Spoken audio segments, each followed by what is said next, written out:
Welcome to Live Every Play. I am Nathan Powell, creative director here at Everyman Playhouse, and this is our podcast, our space to talk to wonderful creatives about all things theatre, all things art, all things this city.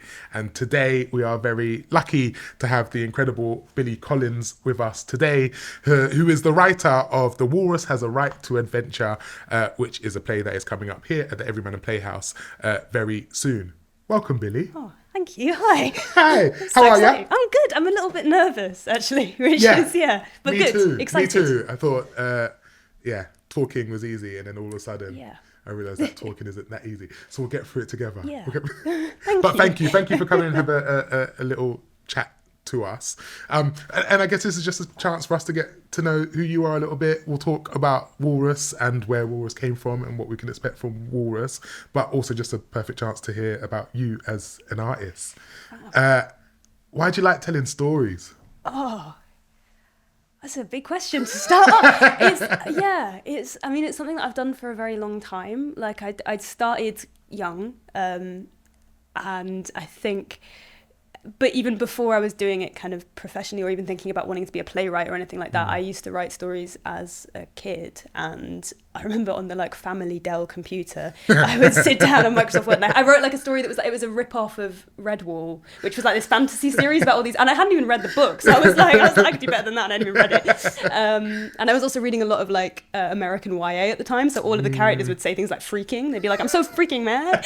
All these weird otters talking it's bizarre. So it's something that I've done for a long time, and I think obviously when you're doing it young, you don't really know why you're doing it. It's just something you do because it's fun. Yeah. But I think with hindsight, something that I've learnt about myself is that I find it a really useful way of kind of organising my thoughts and responses. There's a poet I really like called Hera Lindsay Bird, and she has a poem about writing a book, and she says that she writes a book because she doesn't have a right-sized reaction to the world, which is kind of how I feel a lot of the time. I'm like, I've got a big feeling and I don't quite know how to process it or what I think about that or all that sort of stuff. And that's why I tell stories, I think, is to kind of try and process things and find ways of connecting with people about them. Does that make sense? Yeah, it does. And did you come from a storytelling family or a theatre going or theatre interested family? I'm very lucky and privileged to have had that in my life. I think I bullied them into taking us to the theatre more. I think initially it was a thing that you did at Christmas, you go to the panto or whatever. But as soon as it became something I was interested in, I'm really lucky and very grateful to my parents that they were we'll take you to see stuff. And my dad worked in television. He worked in entertainment, so he makes a lot of daytime kind of Channel 5 quiz stuff. So nice. Not drama. But I think what that meant was that again, working in the creative industries seemed possible, and I'm aware of again what an incredible thing that is, and something that not a lot of people have. And also it meant that creativity was really valued. Yes. And we'd play games, you know what I mean? We'd throw ideas around and that sort of stuff, just on a walk, not in this is the point where we'll train you to become an artist. More in the sense of let's just think about what this thing could be about, nice. Or come up with some ideas, and it was really playful and really fun.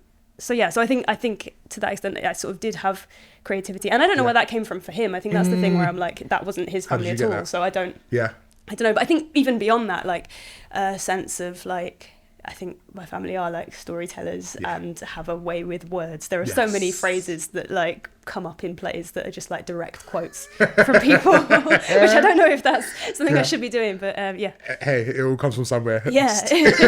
And can you remember the first play that you would have seen, or the first theatre experience that you would have had? The first one that I really remember was at the Playhouse, and it was. You don't have to lie to us. No, it's true. It's a true fact. It was the Playhouse, and it was one of those we'd had we had some family friends visiting for Christmas or New Year or something, and it was we need to do something with them, show them a good time. That was a weird thing to say. And we went to see a play called The Flint Street Nativity at the Playhouse. And I don't remember how old I was. I must have been maybe 8 or 9 or something.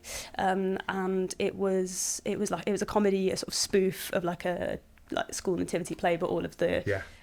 Kids were played by adults, and that blew my mind. I was like, this is the funniest thing I've ever seen in my entire life. It's genius.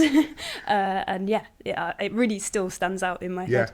Yeah. And is that like your moment, or do you have like a moment? You know, sometimes people talk about, this is the moment where I realised, or I thought that this is what I want to do, or I want to be a part of this. I think that for me, that was fun. Yeah. That was a good time. But I think the thing that I saw that made me want to do it was Kay Tempest doing Brand New Ancients at the Contact Theatre. Yeah. And I looked this up because I knew you were going to ask it. I think it was 2013 that show was on. So I don't know how old that would have made me. Maybe like 15 or so. I'm bad at maths. But that performance was incredible. Like it was, I think what really struck me about it, like there was a band, but for the most part it was just one person telling a story directly to an audience, and the atmosphere in that room was so kind of rich, and people were like and by that I mean just like so attentive and so full of like feeling, and I didn't think that one person could hold a room like that, and just by telling a story as well, without any kind of like, there wasn't really any set or props or costume changes or even that much like, I don't know, like bringing those characters to life through performance. It's just how gripping the story was, and I thought, if you can do that, you can do anything. So it's that campfire storytelling, isn't it? It's like, if a story is gripping and relatable and interesting or whatever it is, it doesn't matter where that story is told. And I think that's like what I really love about Liverpool. I always say is I think like Liverpool has the best storytellers in the world. I think any story that Scouser tells you is like the most brilliant, fully formed, like fantastic. 3-act play. It's like, I think there's something in the spirit of this city that just 100%. tells brilliant stories. Yeah. Where did you grow up? I grew up on the Wirral. Yeah, for my sins. Sorry, I grew up in London. I can't say anything. I can't make any more jokes. You've got no ammo. I'm not allowed to. Yeah, I've got nothing. It's the one place I'm safe.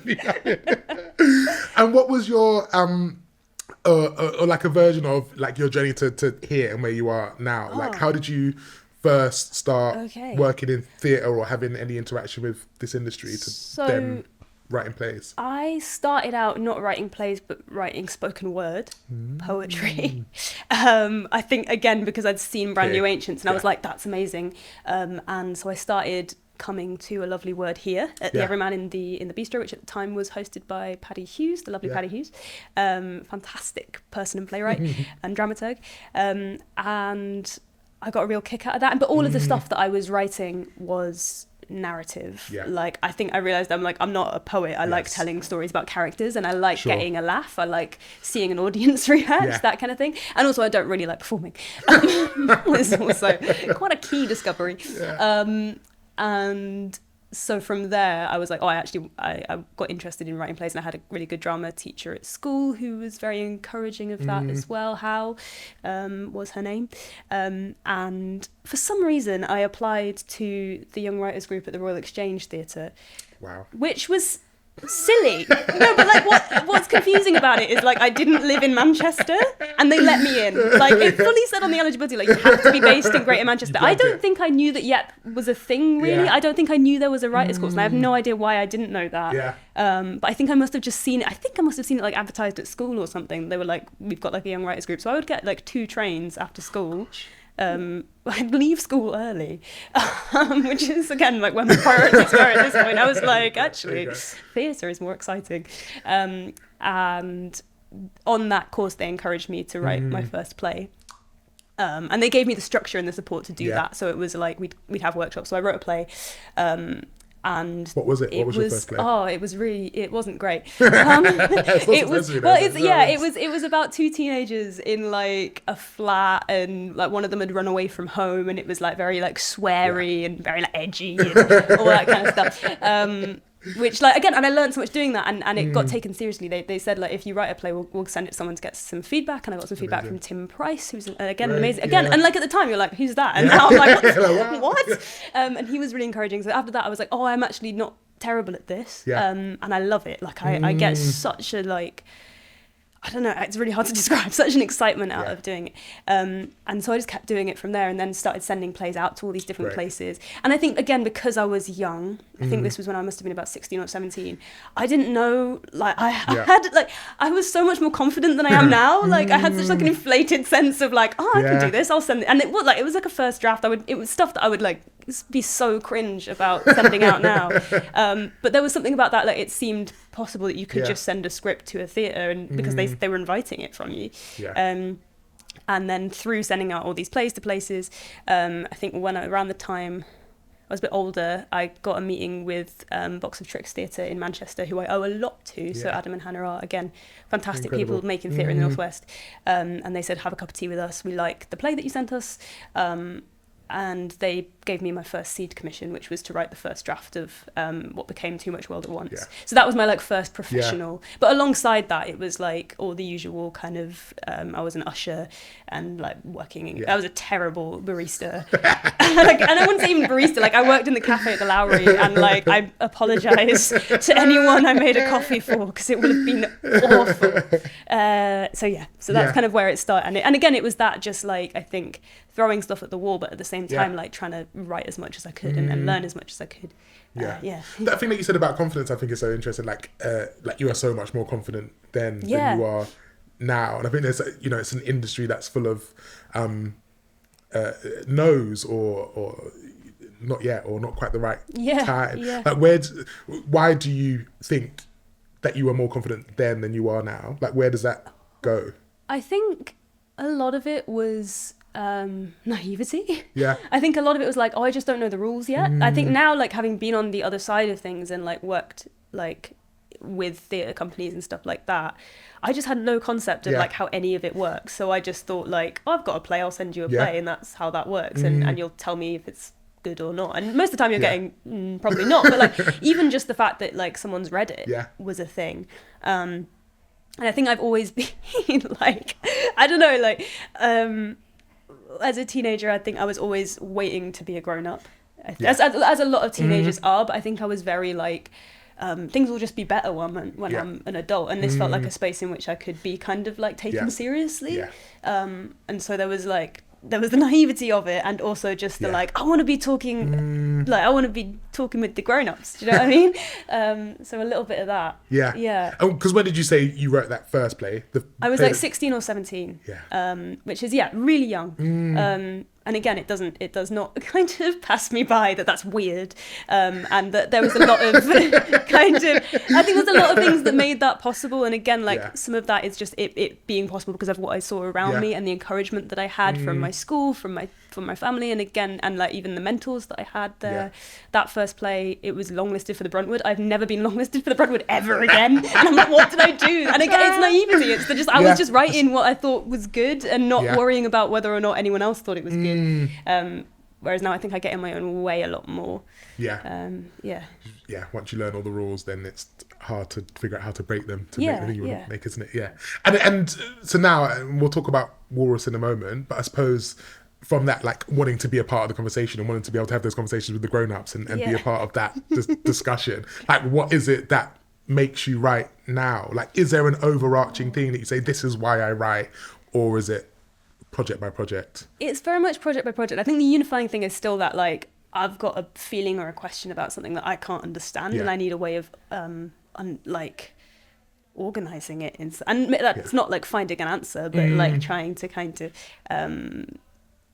put a structure to it and pick it apart, and doing that not on your own, I think is the big thing. How do you do that not on your own? Because it's like often quite a lonely thing writing, isn't it? So like when you say not on your own, what does that it means like, I mean, obviously like, when you start the process often it is lonely and you're just like sort of in a room by yourself, like going a bit, I'm sure you know this feeling, the nod of been there, but it's the like having your kind of trusted friends around you that you can share things with. It's then, I mean, the most exciting bit for me is like R&D, like that, like I've got to a point where I don't have the answer anymore. I know that it's not where it needs to be, but I'm kind of stuck. And then getting in a room with actors and with a director and with like whoever else from a creative team is there, if you're lucky enough to do that, which doesn't always happen, but like the kind of energy in that conversation, and suddenly like it feels like it completely explodes outwards, and it's like suddenly it's not just about me having this question, it's about us all having this question together,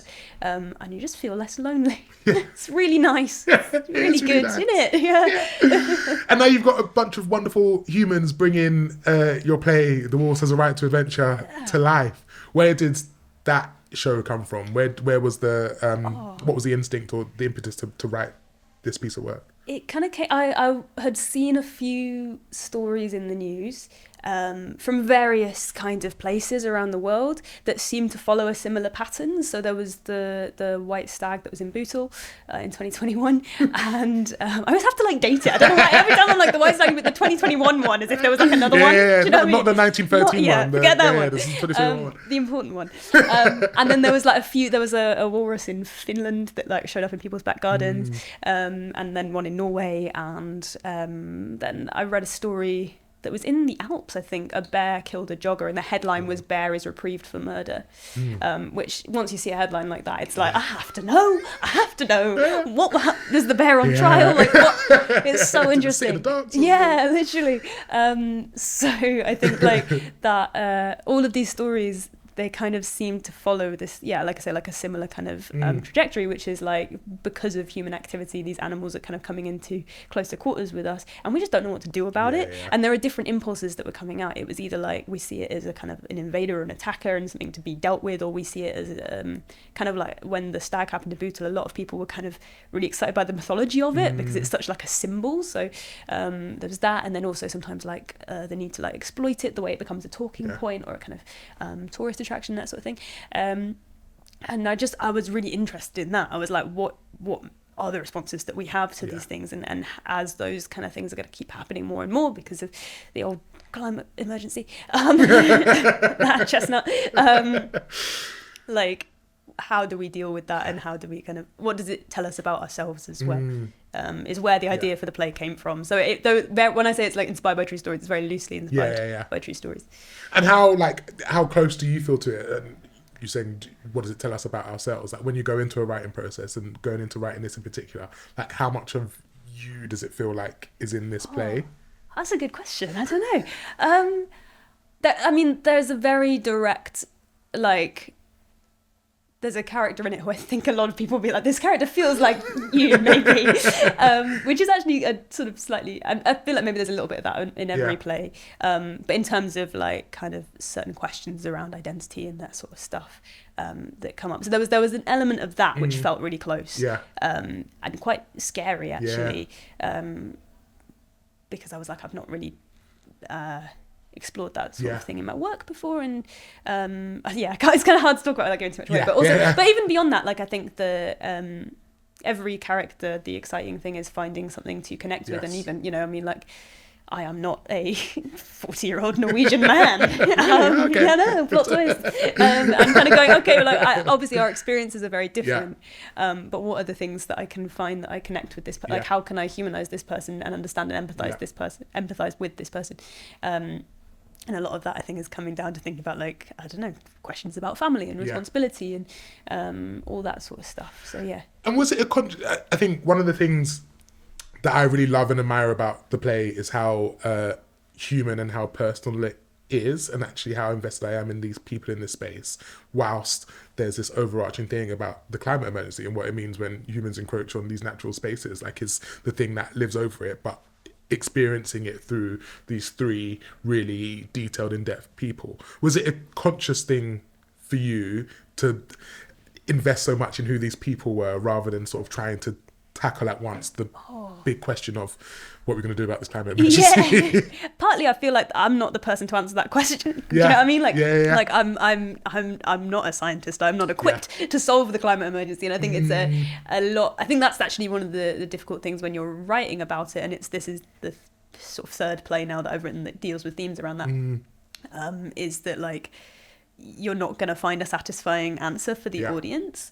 That's kind of impossible ask. I think it's such a complicated thing, so I think the important thing then is to go, well, what's the emotional way into that? like how do you, because when people start talking about it, myself included, like I kind of feel like I need to close up a little bit, because it's like it's so scary and so like overwhelming that it's like I don't want to hear about that, and I certainly don't want to pay to sit and be told about it. Like, do you know what I mean? Like, it's Saturday night, like think about the imminent end of life. Like, that's terrifying. I could do that on my own for free. So I think I do feel some level of responsibility about like how do you open up conversations around it that are more specific and more localized, but also don't make people feel like I can't deal with that, and actually go, it's a conversation that we need to have. And like the fact that everyone has a relationship to their environment in some way, like, well, even if like, you know, you have like a bird feeder in your garden, or you walk through the park to get to work or whatever, like everyone has some kind of connection with nature, even if you're living in like the most kind of urban city centre, whatever. For sure. So it's going like, okay, well, what's your connection to it? And I think going in through that very like human story on the ground kind of way helps make it feel a bit less intimidating to have those conversations. Does that make sense? Yeah, complete sense. And like, how much do you think about, or like, when do you start thinking about audiences? Like you were talking about, you know, I don't want to give people this like really horrible, depressing Saturday night. So actively thinking about how people are going to meet the work. Like, when do you start thinking about that? Is that from the moment you start writing, or is it later down the line that you start thinking about what are people going to think of this? Yeah. Oh, that's really tough. I don't know. What do you? When do you come in? I think, when do I think probably like around draft 2 or do you know what it is? I think it's when I first share it with someone else. I think that's when I started thinking about audiences. Because then I suppose I'm thinking about what is this person going to make of it? And I know that they're then going to be thinking about what does this look like on stage, not just on the page. So I think that's when my head probably goes into how an audience is going to feel about this. And I think because so often you just sort of want to get like get it done. Out. I think that's it. I think like first draft is the sort of like there's still so much that is up for grabs and questionable, and it's like working out what does it want to be, and then thinking about, well, how is somebody going to respond to what it wants to be. I think it comes maybe like draft 3 or 4 maybe, because also it's that like really like it's such an important question. I think often we don't think about it enough from an early enough stage of being like, how is this going to be read actually? And you know, I don't know, it's interesting, isn't it? Things, I mean, the world feels difficult in lots of different ways throughout time, but you know, we're here and now, and the world feels quite difficult in lots of ways at the moment. I think there is something really important about how we're leaving audiences when they come out of the theatre. What is it that, like, what is our care there actually when people walk out? How are they feeling? How are they going to process all this? And I think part of it is like my own preferences, but I like the way I think about it is, and I can't remember who said this. It was a writer, so credit to which writer that was. But the idea of like ending on a major chord is how I kind of think about it. Nice. It's like even if, you know, a lot of the stuff that I write has a sort of slight emotional heaviness to it at points, but like I always want to leave people on a kind of up, and whether that is slightly bittersweet or not, it's still a sort of despair is the worst, because despair is inaction. Despair is like, well, what's the point? I love that. I'm gonna take that with me. And when I say I'm going to be like, the writer, Billie Collins, told me once, you should always be end on a major chord. Some writer, I can't remember the name. I can't remember. What draft is this? What draft are you on of The Walrus right now? 8, I think. Gosh. Which is a nice number. Yeah? That's nice, yeah. How like, what is the redrafting process like for you? And people do it in different ways. Sometimes people start with a blank page when they go into the next draft, or some people do little tweaks as they go. I find it really painful. I'm such a first draft person. I'm like, I love this, I'm a genius, wow, no one's ever written a play as good as me before, and then I read it back and I'm like, oh no, why? I think it is, I find having a dramaturg really useful, because I get in my head very easily and I second guess things very easily as well. So like having an outside eye is really valuable to me, and that is, again, that's why I have like my little kind of circle of trusted friends who I'm like, I can send stuff to, and that will usually guide my redrafting process. Is what are the big questions that are coming out of that, what's not clear, and also like there are just little things that you can kind of check in with that are just craft things that are about understanding playwriting. Is that like, you know, do my characters have clear objectives? That it's almost like a checklist sometimes. I tend to kind of go back to basics, I think, and keep it really simple and be like, what's the story, like who wants what's getting in the way, what are the stakes, that kind of stuff. And if there's anything there that I'm like, I can't really answer that question, it's like that, I need to give that some work. But then just being able to kind of have a conversation with somebody about it and talk the thing through. So even if like they're not coming to me with notes that are like really clear, you should do this or that, which hopefully the note shouldn't be you should do this either, but like even just being able to have a conversation and talk about it with somebody is my redrafting tends to involve a lot of chat. Great. Again, I'm just really bad at being on my own. Actually, what I'm learning here is I just need friends. You write plays for friends. I'm just engineering kind of friendships the whole time. We're just lonely people trying to find friends through theatre. Here we are. Speaking of friends, have you been able to spend much time in the rehearsal room? Yes. I've kind of been dropping it. I think I tend to sort of try and come in more at the start because that's when there are the bigger kind of like text-based questions.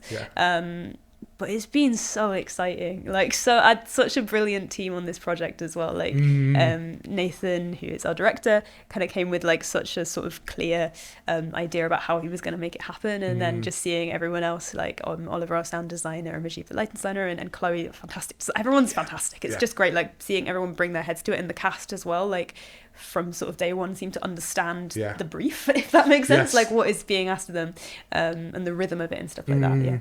What's like, what do you have like a not a routine, or like how do you feel, or what do you see your role being in the rehearsal room? I think it's always really interesting, like as a writer in a rehearsal room, like how do you feel in that space, and like what do you offer, or do you set yourself boundaries? I don't know if this is the right answer, but I feel a bit like a competition winner. Like, I do. Like, it's so tragic. I feel like I'm being let in to let in with the grown-ups and seeing what they're up to. Ticket literally. Seriously though, it is that like I'm kind of trying to pay attention to like the flow of things and what isn't quite sitting right. And actually there was quite a lot of changes made to the script during rehearsal this time. We cut my favourite scene, which had no business being in the play, which is, and I think sometimes you feel like that's just how it is. But I think like sometimes you kind of it can feel a little bit vulnerable where you're having to like make those calls in the room. That's the thing that I find difficult about it. I think like obviously normally when you're redrafting you might be on your own and you're able to kind of go, I don't really know, whereas like when you've got a room full of people looking at you, be like, are you going to cut that line? So, I guess not to say that there's intimidation or anything like that. I'm being coerced to be cut the line, but it's that like again it feels a bit more immediate, and that is at once exciting and a bit intimidating. So I try, and I'm not like, I don't have very set ideas in my head when I'm writing about what something's going to look like, which is the question that people always kind of seem to ask, is like, do you know how you want it to be staged, or how you want this character to look or to act or whatever? And it's like, no, not really. That's not really my, I don't feel like that's my job. So for me, it's just the like, all that stuff that's Nathan, that's the cast, that's their remit, and if they have questions about the characters, about the text that I can be useful in answering, then that's what I'm there to do. What does it feel, or do you ever get surprised by like the interpretations of the text, or like so much of what you write, whether you want to or not, subconsciously things will be in there that maybe you as a writer haven't realised or thought about in like much detail, that then someone analysing the text all of a sudden does and pulls out. Like what does that feel like when you see those moments? Like really exciting, because again then it doesn't just belong to me, like it belongs to everyone, and that's how it's going to be received by an audience as well, as people are going to read completely different things into it. I mean, like my first play, Too Much World at Once, like the kind of big premise of that is that it's about a teenage boy who turns into a bird, and like you do, and the responses that got from the audience in terms of what that meant were like completely different, and that was really cool. Like, and not completely different in the way that like it's going completely beyond anything that would be reasonable, but in the sense of like you feel like you've done your job when it's like, I know what I'm trying to do with this, and there's a kind of within that a whole sort of spectrum of ways that it could be read and interpreted. I forgot what the question was. About like what it feels like when people like interpret your work or your words in ways that you didn't expect, or that I think if I feel like if I have a feeling that something is like wrong, if it's like that's not what I meant, then that makes me think, I've not done something there, because it's clearly not clear enough. What I do intend in the script is not clear enough. So I see that as part of my job to begin with, is like yes, I'm very excited to hear like different people's interpretations. I just want to make sure they're in the vague ballpark of what is intended before we get to that point. Which again is why R&D is so important, because stuff comes. I did a workshop yesterday with some young actors talking to them about R&D and the role of an actor within R&D. And I was telling them about a moment from the Too Much World R&D where research and development workshop. I had to people who might not know, because why would you know? Yeah. And there was a scene where a woman who is a teacher invites a 14-year-old boy to her house, and it's supposed to be quite an urgent, she's like, I need to speak to you. But when we heard it for the first time, it sounded really dodgy. And I was like, it's not supposed to sound like that at all, and that's completely on me. Yeah. So it's that we need to be in the room to hear it, to make those kinds of discoveries. Yes, yeah, for sure. And I suppose we'll move from the rehearsal room onto the stage soon. Yeah. What does that feel like? Is that exciting? Is that terrifying? I know sometimes the rehearsal room can feel like a safe place for people. I don't want to come out into the big bad world. Oh, okay. Yeah, lots of things. I'm buzzing on the one hand, because Chloe, our designer, has done something.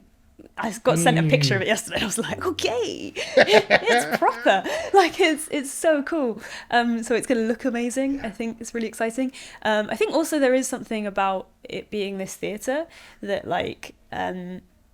feels a little bit like I've never done a main house in-house production before.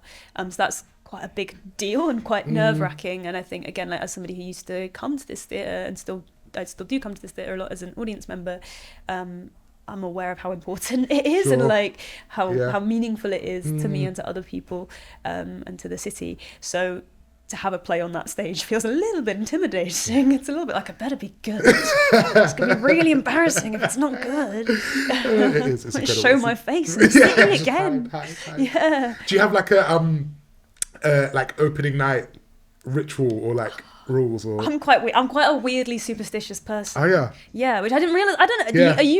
Do you have weird things? I'm like, I don't know if it's superstition or compulsion. I think there's things that I always do, but more than I don't know if I would call it superstition, but maybe actually it is superstition. Things that I do to make myself feel comfortable or and to make sure the show goes okay. Which it's completely unrelated to me. My last show, I had a lucky rock that I had to bring to every show. Yeah. Every single show I brought my lucky rock, and it didn't go wrong. So there you go. The lucky rock works. Superstition confirmed. Have you still got this lucky rock? I do, yeah. Okay, so I think it's now the lucky rock that will be brought to every single show. But then it gets a bit much sometimes. I used to have this is so weird. I've got it's a bust of a goat. Okay, and it's green and it's velvet and it's wearing a ruff. Okay. And I used to have to. I've had it for a long time. I've had it since university. I used to have to rub its nose before an exam. And I still do that sometimes. Does it have a name? I can't remember what its name was. Oh yeah, I'm gonna have to rename. No, genuinely. It had a weird name, and I actually can't. It's gone. Rename it. Yeah, I'll give it a new name. Okay, nice. Stuff like that, which is really embarrassing. And I'm not it's weird because I'm not a superstitious. I'm not particularly big on I don't know, that sort of thing normally, but around when I get very nervous, it's something that feels weirdly reassuring. It is such a, it is a huge thing, isn't it? With this thing that you've been working on for ages. I mean, how long have you been working on this play? When was the first draft? Oh, I don't know. It was when I was doing a thing with Sheffield, so that was about over a year. Yeah.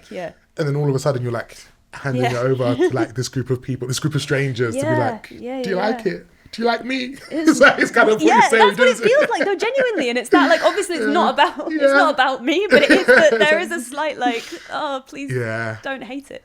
It's not from a ego perspective. It's a sort of, I really want to do a good job for us. Yeah. I really want everyone, to give people something that feels valuable and they feel like they've had a good night. That's... Yes. And kind of linked to that, and I can never answer this question, so no worries if you can't, because I'm I don't know, I can't. But is there something that you want, what do you want from audiences, or what do you want to be able to offer audiences with this play? I think a chance to just get lost in a different world for a little bit, for a brief period, to have like to be entertained. I think I want to give them a laugh. I want to make them feel moved. I want them to come away thinking about their world and the place in the world and the people that they connect with, which is a big ask. They might just come away and be like, that was all right, wasn't it? Probably normally how it goes. They're not coming away like, I have been transformed by your art. So I just want to give that like a little bit of kind of escapism that hopefully then feels like it comes home. Yeah. If that makes sense. Yeah. Thank you. That's right. Do you want to play a game with me? Let's do it. All right, okay. Let's go. This is the very first of these conversations that we're doing. So in many ways, you are the guinea pig. So after you tell us, like, that was good. Pressure. That was bad. That was terrible. Don't do that again. So this is our game. Either or. It feels like it needs a bit of a jingle, innit? Okay, yeah. Either or. No, we're not going to do that. No, you should have committed. Come on. Right, you got to do it with me. You ready? Okay. Right. Either or. Either or. Time to play. Either or. Oh, there we go. beautiful. Wow. Either or. Everyone knows either or. I'm gonna give you two options. You have to choose your preference out of those things. Okay. Oh god. It's quick fire. Yikes. Like, there's not lots of time to think about it. Okay. Walrus or bear? Bear. Sea or land? Sea. Sweets or chocolate? Chocolate. Oh. Corrie or EastEnders? Oh. Corrie. Everyman or Playhouse? Everyman. West End or Fringe Theatre? Fringe Theatre. Rehearsals or opening night? Rehearsals. Tech Week or table read? Table read. Sorry, Tech Week. Musical or play? Play. Comedy or tragedy? Oh, ooh, tragic comedy. Classic or contemporary? Contemporary. Studio theatre or mid-scale auditorium? Mid-scale auditorium. To be or not to be? To be, please. Jeez, wow. Well done, Billie. No, Great thank you. answers. Great answers. You said, "Oh, sorry, Tech Week." Are you not a fan of Tech Week? No, it's being a writer in Tech Week. Like, I'm so like in awe of technical teams that I completely. It's like it's another world to me, and it's such skill and such talent. But table reads are so exciting and so nerve-wracking, and that's where I'm like, that's my bit. Do you know what I mean? Yeah. What do you do? What do you do in tech? Like, it's all right. What do you do when, like, how much I just you try hear? not to get in the way, mostly. Like, I think it's really exciting. I try and be there for some of it because I kind of want to see how it comes together and to understand that process as well. And I think it's important as a writer to see production and to understand how that works. And to not be, like, siloed away. I think too often we kind of, like, keep writers weirdly sort of protected from in the writer you know what I box, mean? and it's like, actually, so much of what's been really exciting about this project and other projects that I've done is the, like, collaboration with the technical team and with the, like, those other creatives, and kind of making sure that those elements are really integrated into the script. So that's fantastic. And in tech, I'm mostly just there being amazed by other people. Wow. Life, sound. Yeah. You're like, you're gonna make it look good now. Like, I love it. It's that moment, isn't it, where all these teams have been collaborating in lots of different ways in lots of different departments, and it's that moment when it all just comes together, and it's like, we're here now. We're all here, and we're gonna go for it. I love it. Beautiful. I mean, not to like look too far into the future, and like we've got this play coming up. Let's focus on that. But also, like, what's next? What are you gonna do next? What do you want to be doing after this? That's a big question. I want to do more. Every time I do it, I'm like, I want to do more of it. Let me do it again, please. There's nothing like immediately lined up, but there are ideas kind of floating around. I'm really interested at the moment. This might sound a bit weird, in the like overlap between like areas of outstanding natural beauty and like the Ministry of Defence's training estate. Like there's like, it's quite an interesting, like, actually I'm reading this book at the moment called Who Owns England, and it's about who owns England. And I didn't realise how much lots of people actually less people than should is actually the answer, but like lots of different kind of government bodies and private investors, all that sort of stuff. But something that I found really interesting growing up close to where I used to live, there was a RSPB nature reserve that has all these signs that say like military firing zone, keep out. And I was always like really confused by that. And it turns out it's co-owned by the MOD and by the RSPB. And a lot of like big nature reserves kind of there's a lot of overlap with like where they're just rehearsing war. And I find it really interesting as like this kind of question about like, or this idea of like, what does it mean to like, what is defense essentially? What are we protecting here? And who owns the land and who has a right to own the land and that kind of stuff. So I think there's a big play in it somewhere with 20 people and so much money that I'm not going to have. But I mean, all of your thoughts are big, and in terms of the things that you want to write about. And I know it was sort of saying like, what do you want people to leave with? It's like, you know, maybe they're not going to go away going, oh, my whole world's changed, I've just had a really good night. But it feels like that's actively what you're trying to do in your work. Like, how much importance do you place on storytelling in having effect on our world and the way that we live our worlds? I think it's like, I try not to like think about it too consciously in the sense of then you put a pressure on yourself that it has to do a specific thing versus, I don't know, that's a cop out, but I mean, probably is. Then it's like, if it didn't solve the problem, then that's not my fault, guys. It's more just that like, again, I'm interested in kind of people and connections between people and the reasons why and things that I don't understand. Like, so that again, it comes from that, like, I might start with something that feels really big, that is the like, oh, who owns this bit of land, and like, how has that come to be? Yes. And what is, you know, how do we feel about the army and all that sort of stuff? Like, those are massive questions. Yeah. And then you find the way into it that is very localized and specific. That I'm like, if these are the big questions, who are the people I'm going to look at that are going to help me answer them? And I think also like in terms of, I think it's something that I've learned a lot actually when I started out. Like I said, like my first play was like 2 teenagers in a flat. And I think that wasn't the kind of play that I was reading, and it wasn't the kind of play that I wanted to see. It's just what I thought I had to write.